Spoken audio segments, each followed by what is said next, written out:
আসসালামু আলাইকুম ভিউয়ার্স, আশা করি সবাই ভালো আছেন। অ্যানালিস্ট স্কুলের পক্ষ থেকে আমি মোহাম্মদ মোর্শেদুল আলম আপনাদের সবাইকে জানাচ্ছি স্বাগত। কর্পোরেট গভর্নেন্সের লেকচার 4 এ আজকে আমরা ডিসকাস করব governance of board of directors of subsidiary company.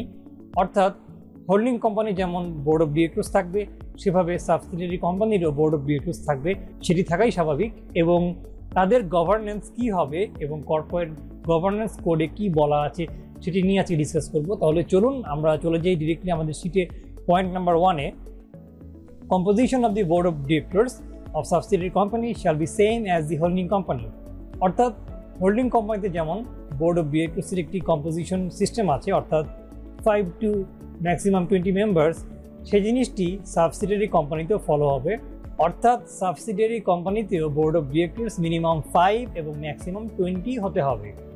এরপরে আমরা দেখব at least 1 independent directors from the board of holding company shall be a director on the board of the subsidiary company. আমরা জানি যে holding কোম্পানিতে একটি নির্দিষ্ট সংখ্যক ইন্ডিপেন্ডেন্ট ডিরেক্টর থাকতে হবে কর্পোরেট গভর্নেন্স রুলস কমপ্লাই করার জন্য। ঠিক একইভাবে সাবসিডিয়ারি কোম্পানির বোর্ডেও ইন্ডিপেন্ডেন্ট ডিরেক্টর থাকতে হবে। কিন্তু সাবসিডিয়ারি কোম্পানিতে যতজনই ইন্ডিপেন্ডেন্ট ডিরেক্টর থাকুক না কেন, তার ভিতর ন্যূনতম একজন ইন্ডিপেন্ডেন্ট ডিরেক্টর হতে হবে হোল্ডিং কোম্পানির বোর্ড অফ ডিরেক্টরসের ইন্ডিপেন্ডেন্ট ডিরেক্টরের মধ্য থেকে। এটি এই কারণে যে তাদের হোল্ডিং কোম্পানির একজন ইন্ডিপেন্ডেন্ট ডিরেক্টর আরও বেটার সাবসিডিয়ারি কোম্পানির পারফরমেন্স স্ক্রুটানাইজ করতে পারে এবং তাদেরকে বিভিন্ন টেকনিক্যাল হেল্প করে বিজনেস ডেভেলপমেন্টে সাহায্য করতে পারে।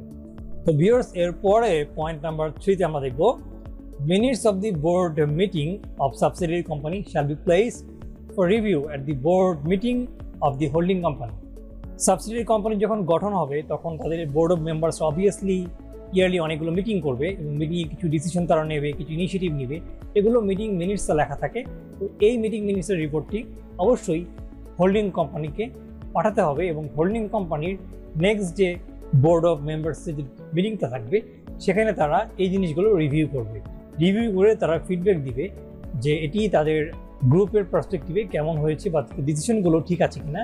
নাম্বার 4 এ সেটি বলা হয়েছে minutes of the respective board meeting of holding company shall state that they have reviewed affairs of the subsidiary company. অর্থাৎ সাবসিডিয়ারি কোম্পানি যে ডিসিশনগুলো নিয়েছে বা যে ইনিশিয়েটিভগুলো নিয়েছে সেগুলো হোল্ডিং কোম্পানির গোল বা তাদের গ্রুপের পার্সপেক্টিভে যাচ্ছে কিনা বা অ্যালাইন করছে কিনা সেটি তারা রিভিউ করবে।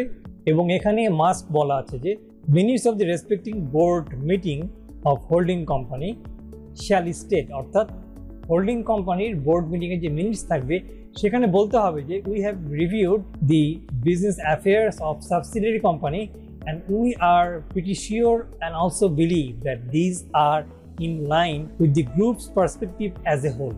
এই কথাটি তাদের মিটিং মিনিটসে মাস্ট ইনক্লুড করা থাকতে হবে। এরপরে পয়েন্ট নাম্বার 5 এ আমরা দেখছি audit committee of holding company shall also review the financial statements, in particular the investment made by the subsidiary company. অর্থাৎ সাবসিডিয়ারি কোম্পানি ইয়ারলি যে ফাইন্যান্সিয়াল স্টেটমেন্টস প্রডিউস করবে এবং তারা যেই খাতে ইনভেস্ট করেছে সেটির যে রিপোর্ট তারা প্রস্তুত করবে সেগুলো অবশ্যই হোল্ডিং কোম্পানির যে অডিট কমিটি আছে তাদেরকে দিয়ে রিভিউ করাতে হবে এবং তারাও সেটা রিভিউ করতে বাধ্য। এটি কর্পোরেট গভর্নেন্সের কোড বলছে যে shall also review the financial statements and also the investment made by the subsidiary company.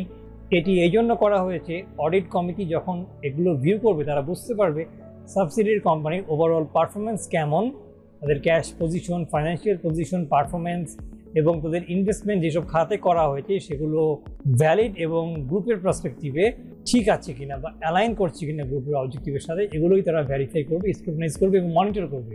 তো এই 5টি জিনিসই কর্পোরেট গভর্নেন্সের কোডে বলা হয়েছে governance of board of directors of subsidiary company সেকশনে।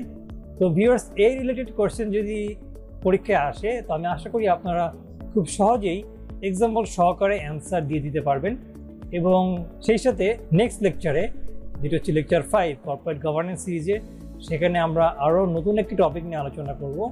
সেই পর্যন্ত সবাই ভালো থাকবেন।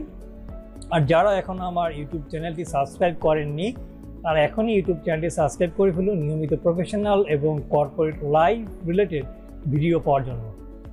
তো সবাই ভালো থাকুন, সুস্থ থাকুন। আল্লাহ হাফেজ।